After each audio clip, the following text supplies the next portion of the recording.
Bienvenue à InfoSoir, voici les titres. 24 nouveaux cas de coronavirus et 97 guérisons supplémentaires. C'est ce qu'annonce le ministère de la Santé dans son point de presse quotidien. Aucun nouveau décès n'est enregistré. Depuis hier, la reprise économique est en cours dans plusieurs secteurs. Les entreprises reprennent leur activité dans le respect des mesures de prévention sanitaire. Exemple dans cette édition d'une unité industrielle du secteur textile à Guersif. Dans la région de Nador, la société civile vient en aide aux familles touchées par les conséquences du Covid-19. Des milliers de paniers alimentaires ont été distribués par une association soutenue par des célébrités du cinéma et du sport. Du football à la fin de ce journal avec le choc entre le Borussia Dortmund et le Bayern de Munich pour le compte du championnat allemand. Avec sa victoire 1-0 face au coéquipier de Achraf Hakimi, le Bayern se rapproche un peu plus du titre. Madame, Monsieur, bonsoir. Le ministère de la Santé a présenté les derniers chiffres du coronavirus au Maroc. Avec 24 nouveaux cas, il s'agit du bilan le plus bas de ces 2 derniers mois. Le ministère annonce également 97 guérisons supplémentaires. Aucun nouveau décès n'est à déplorer. Plus de détails avec Rita Saha. 24 nouvelles contaminations en 24 heures. Un chiffre encourageant, c'est d'ailleurs le plus bas enregistré dans le royaume depuis l'instauration du confinement, le 20 mars dernier. Cette autre donnée, communiquée par le directeur du Centre des opérations d'urgence au ministère de la Santé lors de ce point de presse quotidien. Depuis le début de l'épidémie, 7601 personnes ont été testées positives au Covid-19 au Maroc.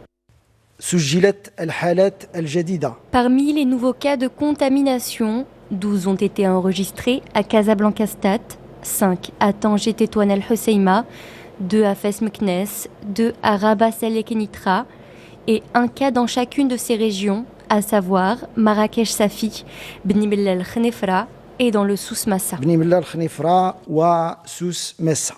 En 24 heures, aucun décès lié au Covid-19 n'a été déploré au Maroc. Le nombre total des patients qui ont succombé à la maladie dans le pays reste inchangé, soit 202.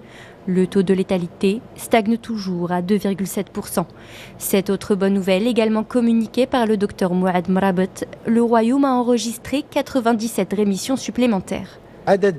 Le nombre total de guérisons dans le Royaume s'établit à 4 978.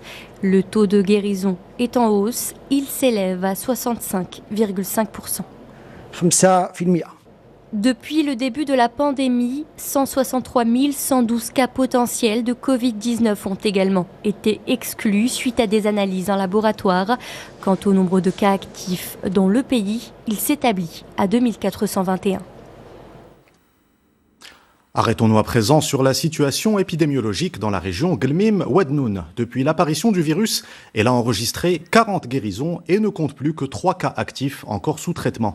La région n'a enregistré aucun décès. Reportage Hossein Ouzig et Rafiq Agoumad, le récit est de Rita Saha. La situation semble être calme au centre hospitalier régional de Guelmim.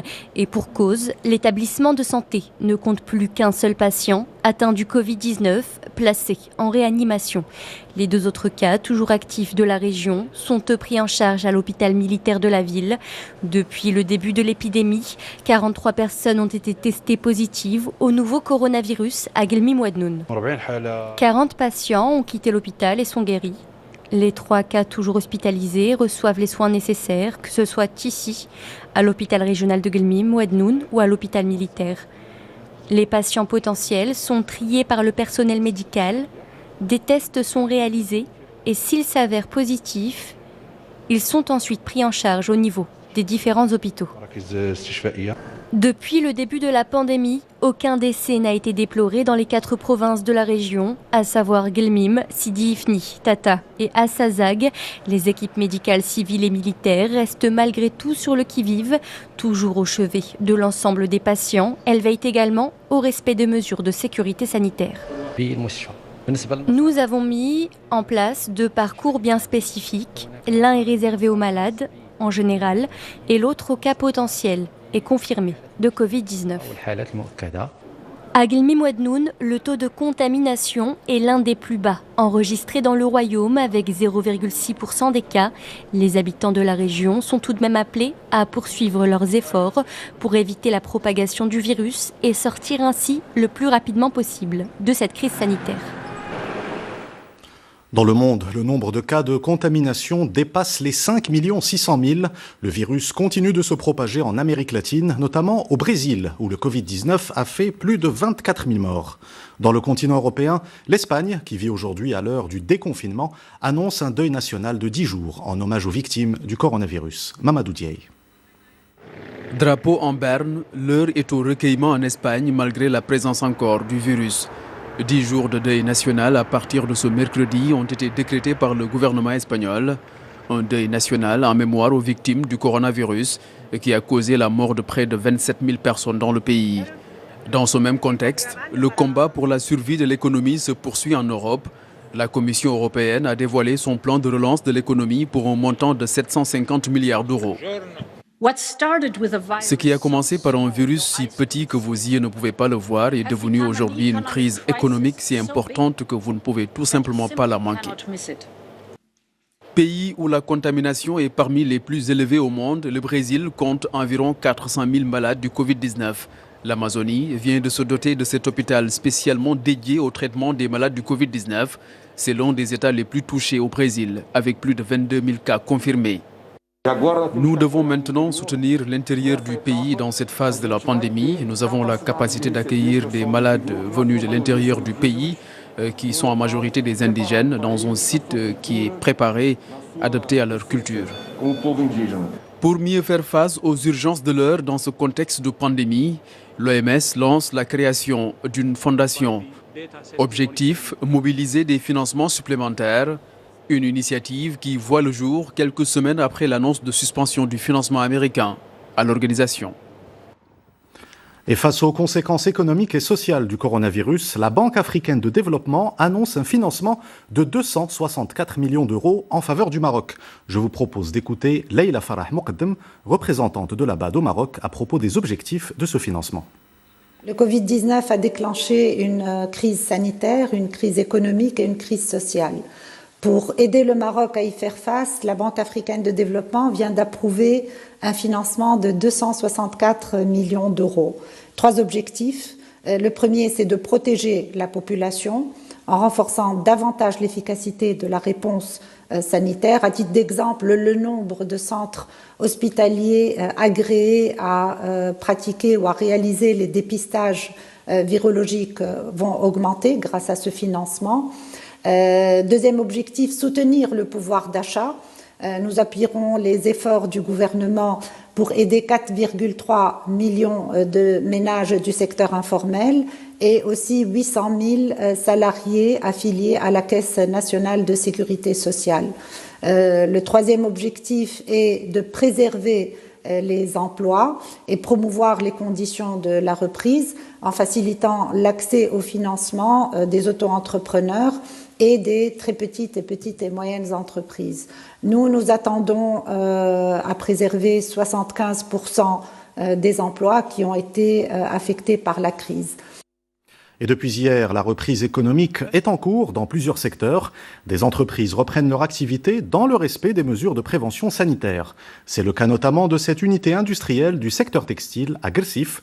Après plusieurs semaines d'arrêt, la production redémarre pour répondre aux carnets de commandes émanant des marchés européens. Reportage Oussama Oufrer et Abdelali Amirache, le récit est de Mehdi Boukhari. De fil en aiguille, c'est une usine qui reprend vie. Après plusieurs semaines d'arrêt, cette unité de production d'habillement à Guersif redémarre graduellement. Une reprise en douceur avec des effectifs réduits et la mise en place de mesures de prévention contre tout risque de propagation du virus. Nous avons repris notre activité aujourd'hui en prenant toutes les mesures de prévention recommandées par le ministère de la Santé. Nous stérilisons nos chaussures ainsi que nos mains avec du gel hydroalcoolique tout en portant un tablier stérilisé et des masques. Avec la reprise de la production, nous avons mis en place un dispositif spécial de contrôle de la température des employés, l'élimination du système de pointage et une distribution des solutions d'hygiène. Nous avons réalisé des dépistages auprès de 40% des employés avec des résultats négatifs.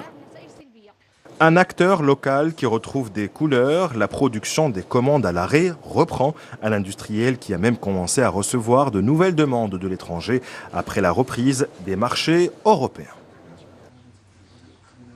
On avait des commandes qui ont été à l'arrêt et nous allons reprendre leur production à hauteur de 50%. Nous avons aussi de nouvelles commandes que nous allons démarrer à partir d'aujourd'hui. Une reprise économique importante pour cette unité à Guersif et pour tout le secteur marocain du textile durement impacté par la crise du coronavirus et par le tarissement de la demande étrangère. Une relance que ces industriels espèrent soutenir et accélérer en respectant d'une manière rigoureuse les mesures de prévention contre la propagation du coronavirus. La relance économique était justement au cœur d'un webinar organisé par la Confédération Générale des Entreprises du Maroc avec la presse nationale. La CGEM a fait le point sur son plan de relance proposé au comité de veille économique, l'occasion de rappeler l'importance du strict respect des conditions sanitaires au sein des entreprises. Reportage Abdullah Thnouch, le récit est de Mehdi Boukhari. La machine économique et les entreprises marocaines reprennent progressivement. Pour la CGEM qui a tenu aujourd'hui un webinar, ce redémarrage est capital aujourd'hui pour enrayer les effets économiques du coronavirus. Et pour pérenniser cette relance et monter en cadence, les entreprises doivent aujourd'hui respecter strictement les mesures préventives et sanitaires. À partir du moment que les entreprises respectent strictement les mesures préventives et sanitaires, il faut que l'activité reprenne. Ce redémarrage nous permettra de freiner les dégâts considérables observés sur nos entreprises et sur l'emploi et soulager la trésorerie de l'État. Cette sortie du patronat a été également une occasion de rappeler les principaux axes de son plan de relance. Une stratégie articulée autour de 3 piliers et qui vise à relever de grands défis comme l'intégration de l'informel, la réduction des délais de paiement ou encore l'assouplissement du code du travail. Les objectifs les plus importants sont sauvegarder l'offre à travers les dettes à long terme, simuler la demande via la promotion Made in Morocco et l'accélération et le maintien de la commande publique et aussi la mise en place des mécanismes de transformation de l'économie et aussi les mesures sociales fortes. Une crise inédite qui est aussi une occasion de revoir le modèle, les paradigmes et les moteurs de croissance de l'économie marocaine. Une relance que la CGEM souhaite inscrire dans le cadre d'un nouveau pacte entre l'État, le citoyen et l'entreprise. Sachez également que près de 2 millions de réclamations ont été enregistrées par les ménages du secteur informel sur le site www.tadamoncovid.ma. C'est ce qu'annonce le ministère de l'économie, des finances et de la réforme de l'administration qui précise que 800 000 demandes ont été acceptées, 400 000 rejetées et 800 000 sont actuellement à l'étude. Et c'est justement pour venir en aide aux familles touchées par les conséquences du Covid-19 que la société civile s'est mobilisée dans la région de Nador. Des milliers de paniers alimentaires ont été distribués par une association soutenue par des célébrités du cinéma et du ballon rond. Reportage Fouad Azzouzi et Mohamed Hajoub, le récit est de Sami Harissi. Les derniers sacs sont placés sur la palette, les paniers sont triés avant d'être distribués aux familles démunies dans différentes régions du Maroc. À Nador, ce sont les jeunes bénévoles de l'association Marchika pour le théâtre et le cinéma qui se chargent de l'opération de distribution. Dans cette petite localité de Ouled Sitout, ces aides sont les bienvenues.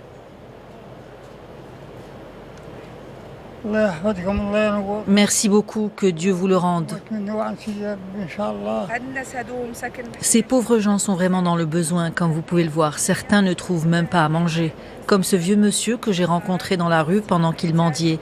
Quand je l'ai vu comme ça, je n'ai pas pu rester les bras croisés. J'ai fait appel aux bienfaiteurs et aux associations pour lui venir en aide. Près de 10 000 paniers ont été distribués grâce à cette action de solidarité initiée par les Marocains du monde, parmi eux des stars du cinéma et du sport. Aux Pays-Bas, Najid Amali est un acteur très populaire. Il n'a pas hésité à mettre sa célébrité au service de ceux que le Covid-19 a laissés sans ressources. La Fondation a déjà réalisé des actions pour soutenir les enfants au Maroc, mais nous savons qu'aujourd'hui la situation est exceptionnelle. Suite au confinement, j'ai décidé d'agir et réunir des fonds pour venir en aide aux gens dans le besoin au Maroc.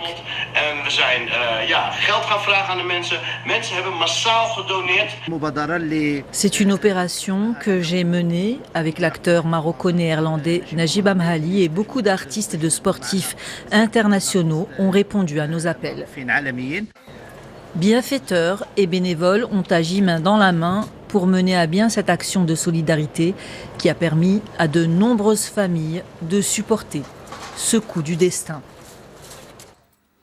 Tout autre chose à présent avec ces importants dégâts matériels enregistrés à Taza suite à l'affaissement du sol au niveau d'une résidence composée de 3 bâtiments.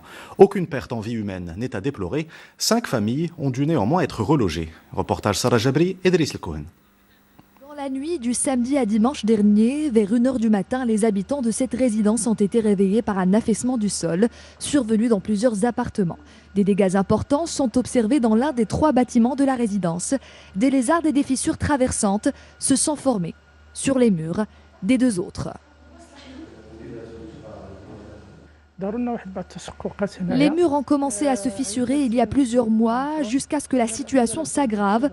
Comme les appartements sont toujours sous garantie, nous avons contacté le promoteur immobilier qui, après plusieurs réunions, a refusé d'appliquer le contrat d'entretien et de maintenance conclu.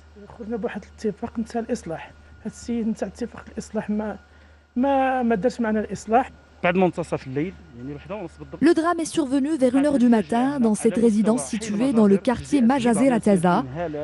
Nous nous sommes réveillés en sursaut et nous sommes toujours sous le choc. Les autorités sont intervenues quelques minutes après.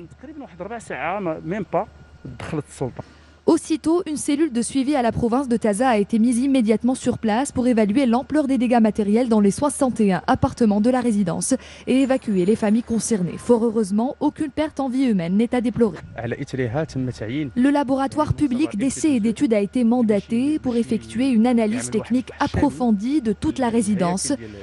Une analyse dont les résultats détermineront les actions à entreprendre. De son côté, le promoteur immobilier ayant construit et revendu ses appartements de logement économique affirme avoir respecté pendant la construction toutes les règles et les normes techniques en vigueur. Pour le moment, je suis dans l'attente des recommandations du laboratoire public d'essais et d'études. Je m'engage à entreprendre toutes les démarches nécessaires et je suis prêt à assumer toutes les responsabilités vis-à-vis des autorités et des familles sinistrées. En attendant les résultats de l'expertise, les 5 familles dont les appartements sont les plus touchés ont été relogées dès le lendemain dans des appartements de location flambant neufs à la charge du promoteur.